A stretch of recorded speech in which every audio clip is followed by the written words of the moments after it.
Welcome to story box. तब तक हमने देखा था कि जियांग की चाल की वजह से पूरे कैलिस को पता लग गया कि ली चांसिंग और तुनान के बीच क्या रिश्ता है, और तुनान बहुत अच्छी स्पीच देकर कैलिस वासियों को कन्विंस करते हैं और आखिर में जियांग को हाईलाइट कर देते हैं।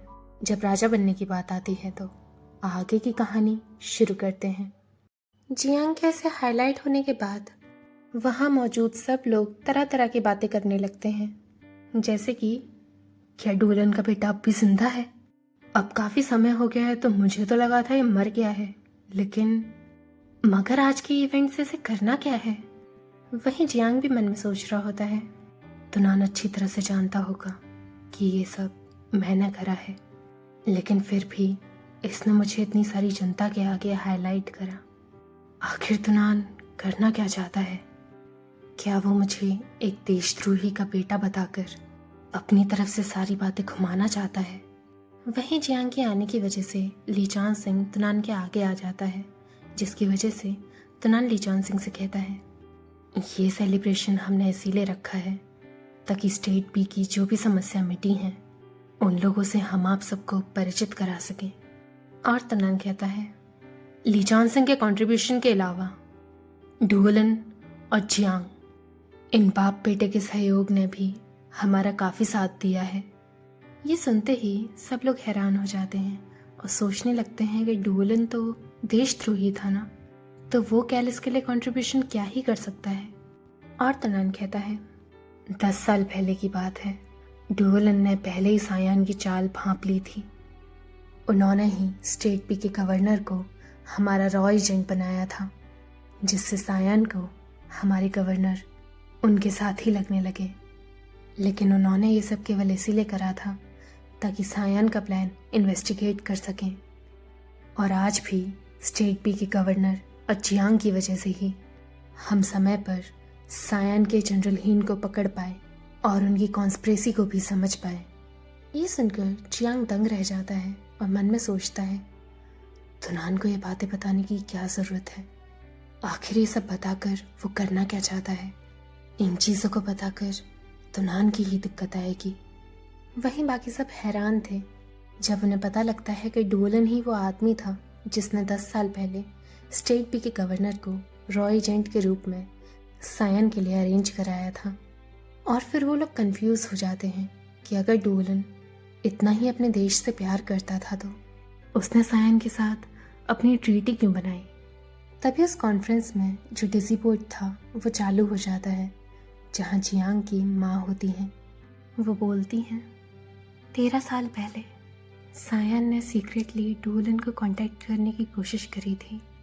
उन्होंने डुओलन से वादा करा था कि अगर वो उनकी शर्तें मान लेगा तो फिर आगे जाके गद्दी डुओलन को मिलेगी।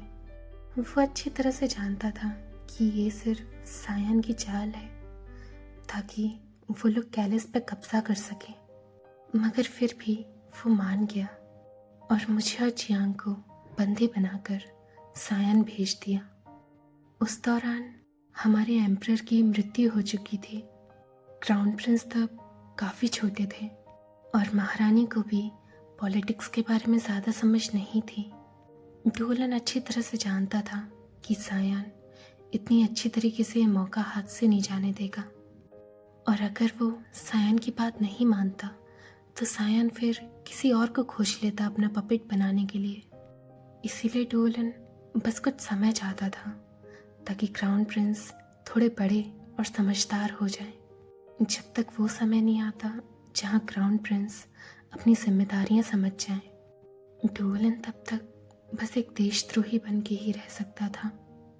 और हमें फ्लैशबैक दिखाते हैं जहाँ डुओलन राजी हो गया था कि वो उन दोनों को बंदी बनाकर सायन छोड़ाएगा। तो उसकी वाइफ उससे पूछती है, तुम्हें देशद्रोही बुलाया जाएगा अगर आगे जाके लोग तुमसे नफरत करें, इतिहास में तुम एक खलनायक बन जाओ, फिर भी तुम ये सब चाहते हो? डुओलन कहता है, हाँ मैं चाहता हूँ। उसकी वाइफ कहती है, भले ही तुम आजीवन अकेले रह जाओ, सारे दोस्त तुमसे दूर हो जाए, कोई भी तुम्हें समझने की कोशिश ना करे, फिर भी तुम ये सब चाहते हो?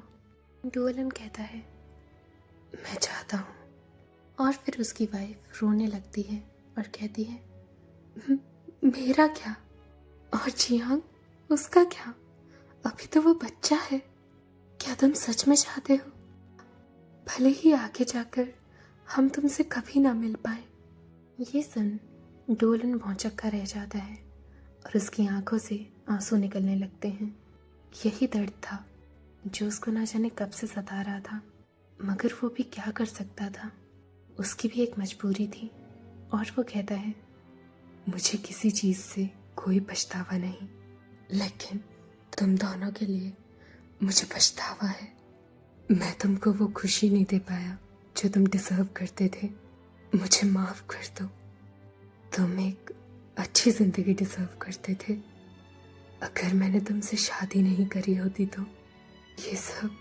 लेकिन उससे पहले ही उसकी वाइफ उसे गले लगाती है और कहती है, ये सब मत बोलो, मैं भी चाहती हूँ कि मैं तुम्हारी मदद करूँ। और फ्लैशबैक एंड होता है। वो आखिरी समय था जब मैंने उसको अपनी ज़िंदगी में देखा। इन 13 सालों में मैं डोलन से बात तक नहीं कर पाई।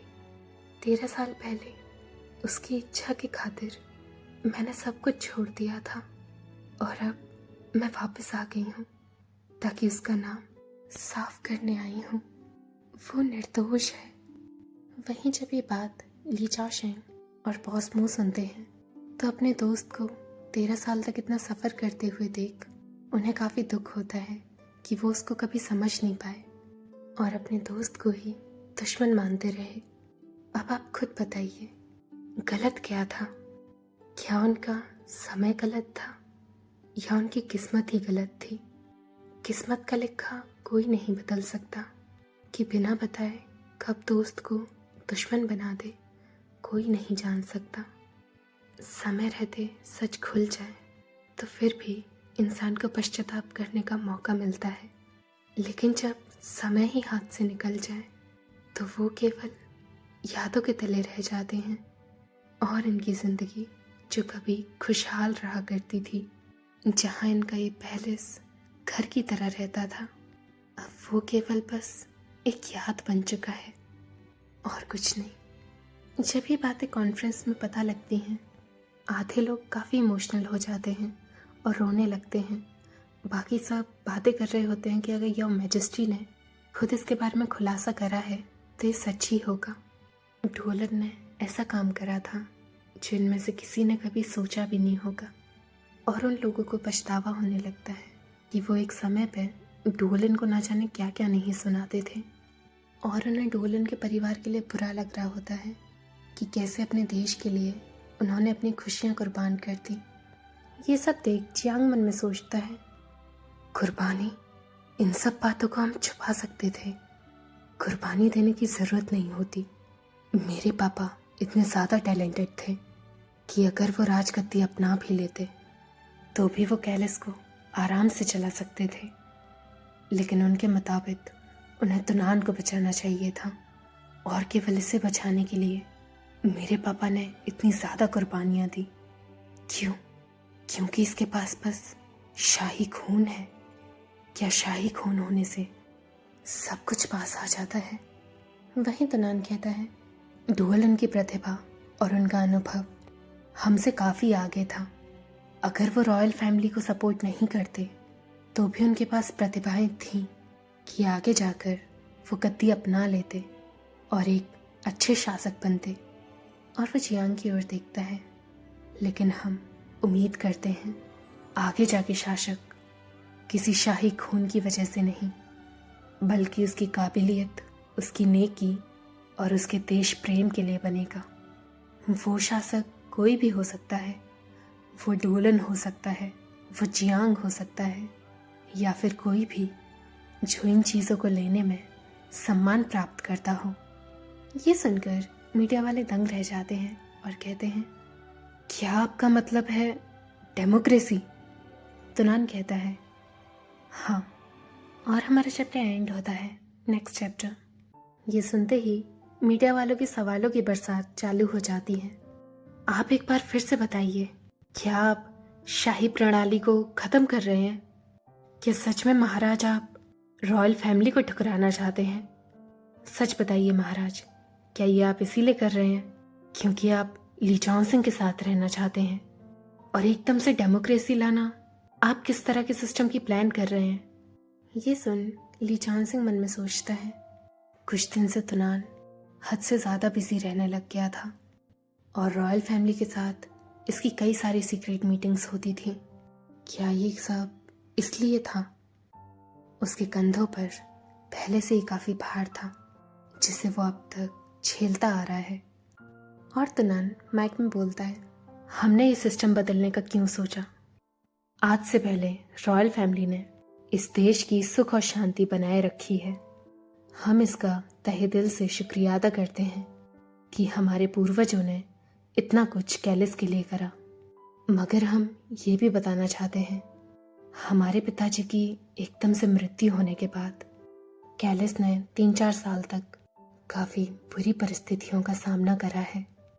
ये केवल डोलन के योगदान के कारण हुआ, जिसकी वजह से हमारे देश की इकोनॉमिक कन्फ्लिक्ट्स या इंटरनल कन्फ्लिक्ट्स पैदा नहीं हुई।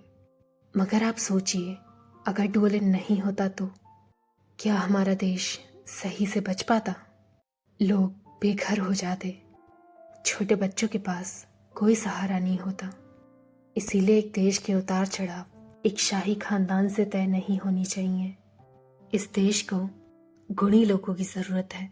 हम जानते हैं शुरुआती तौर पर यह सिस्टम चेंज करना हम सभी के लिए काफ़ी मुश्किल होगा, लेकिन अगर ये कर कर हम कैलिस का भविष्य और बेहतर बना सकते हैं, चाहे हमारे सामने कितने भी लोग इसके खिलाफ बोले, लेकिन हम इस फैसले पर कायम रहेंगे। वहीं कैलिस पैलेस में महारानी भी बीसल को बता रही होती हैं कि रिफॉर्म के बारे में तुनान ने महारानी को भी बताया था। जैसे ही उसे डोलन का सच पता चला, उसने ये सिस्टम बदलने का सोचा। वहीं ली चाओशेंग बॉस मू को कंसोल कर रहा होता है। तभी उधर कॉन्फ्रेंस में एक शख्स की आंखों से आंसू निकलने लगते हैं और वो ताली बजाता है। उसे देख पूरी कॉन्फ्रेंस के लोग ताली बजाने लगते हैं। सब इमोशनल हो गए थे कि उनके महाराज देश के लिए इतना सोचते हैं। वहीं जब जियांग रिफॉर्म के बारे में सुनता है तो वो चौंक जाता है और हमें फ्लैशबैक दिखाते हैं जहां डोलन जियांग से कह रहा था, बेटा मैं तुमसे बहुत प्यार करता हूँ, लेकिन अब शायद मैं तुमसे मिल नहीं पाऊंगा। पापा बस इतना कर सकते हैं कि तुम्हारी माँ को तुम्हारे साथ छोड़ दें। अगर तुम आगे जाकर मुझसे नफरत भी करो, लेकिन फिर भी पापा के पास कोई रास्ता नहीं है। तुम्हारे पापा कुछ बचाना चाहते हैं, वो मुझे बचाना होगा। और ये बात याद कर कर जियांग मन में सोचता है, अगर देश में रिफॉर्म हो गया तो मेरे पापा की इतने सालों की कुर्बानी का क्या? मैं अब तक जिल्लत सहता आया हूँ। इतने सालों से मैं सायान में बंदी की तरह रहा हूँ। आखिर किस चीज के लिए? मुझे विश्वास नहीं, मैं विश्वास नहीं करता कि ये देश के लिए या देश के लोगों के लिए है। तुनान, तुम दुनिया के आगे कुर्बानियों का देवता बनना चाहते हो, लेकिन तुमने खोया ही क्या है? जिंदगी, प्यार, परिवार सब तो तुम्हारे पास है। जो गद्दी मुझे कब से नहीं चाहिए थी, जिसके लिए मैंने ना जाने क्या नहीं करा, तुम्हारे लिए बस वो एक मामूली सी चीज थी जिसे तुम जब चाहे तब फेंक सकते हो। अगर सब कुछ ऐसा ही है तो मैं तुनान को ये एहसास दिलाकर रहूंगा कि कुछ खोते हैं तो कैसा लगता है। और हमारा चैप्टर एंड होता है। अब बताइएगा आपको ये चैप्टर कैसा लगा। अब इसका जो नेक्स्ट चैप्टर होगा तो मे बी शायद वो लास्ट चैप्टर होगा, नहीं जेन्युइनली वो लास्ट होगा। अगर आप वो चैप्टर जल्दी चाहते हैं तो कमेंट सेक्शन भर दीजिए और आगे की कहानी जानने के लिए देखते रहिए स्टोरी बक्स।